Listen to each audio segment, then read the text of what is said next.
that if there's a modification sought to the settlement agreement, both the DOJ and the city have to agree, and the judge needs to approve the modification. I don't think the judge's approval is going to be difficult to obtain, but it will take agreement by the DOJ and the city.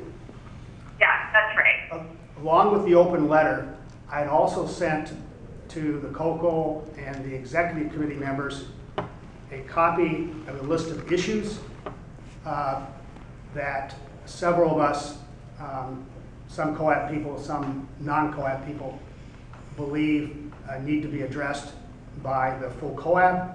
And I asked, when I sent forwarded, that that also be scheduled for the COAB meeting on July 14th. And if I can discuss those issues, I would appreciate it.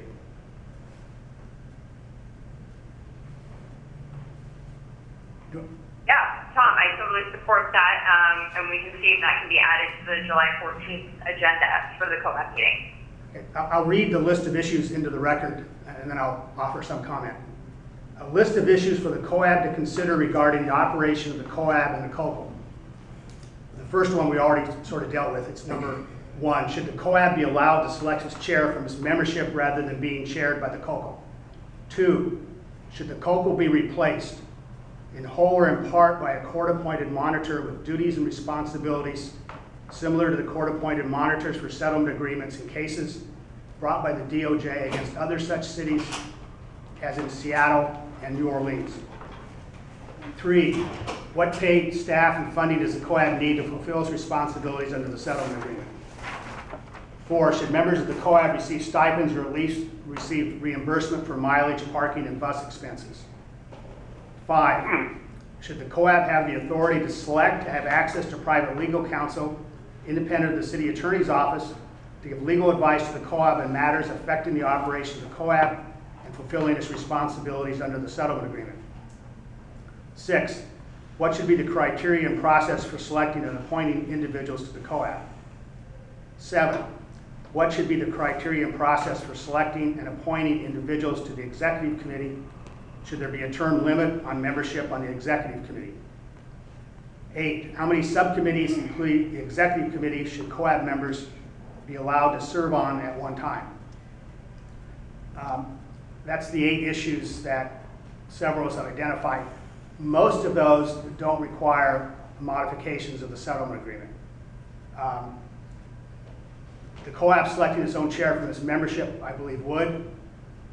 Either eliminating the COCO or reducing its responsibilities substantially and having a court-appointed monitor in place would definitely require modification of the agreement. Perhaps having independent legal counsel would require a modification of the agreement. And perhaps, or actually probably for sure, the criteria and process for selecting COAB members, if there's a change to the current process of the settlement agreement, would require modification. The one comment I would make about the court-appointed monitor and the COCO. In Seattle, they were sued at almost the exact same time that we were sued here. The DOJ sued both cities. It was in 2012. In Seattle, where they have a court-appointed monitor, there are countless reforms that are in place. The court-appointed monitor was able to put together, submit to the judge with the consensus of the parties, approved by the judge, and they're in place. And my personal observation is that virtually nothing has been done to reform anything here. The COAB, quite frankly, is floundering. COCO can't keep chairs of the COAB, which we want to see change, but I don't see the COCO providing policy and training recommendations. The DOJ is not acting on anything, and it's like a black hole for the work that the COAB is trying to do. There may be reasons why nothing's happening, but at least from what we can see, I think on the COAB and in the community, nothing's happening. And I don't think it's tolerable, and I think the court-appointed monitor is is probably the necessary route to go. That's my opinion, but I think that it's worked other places, and this model experiment of having a COAB and a COPL trying to do the work of a monitor, someone with expertise in monitoring police departments. Everyone may be trying, but it's not working.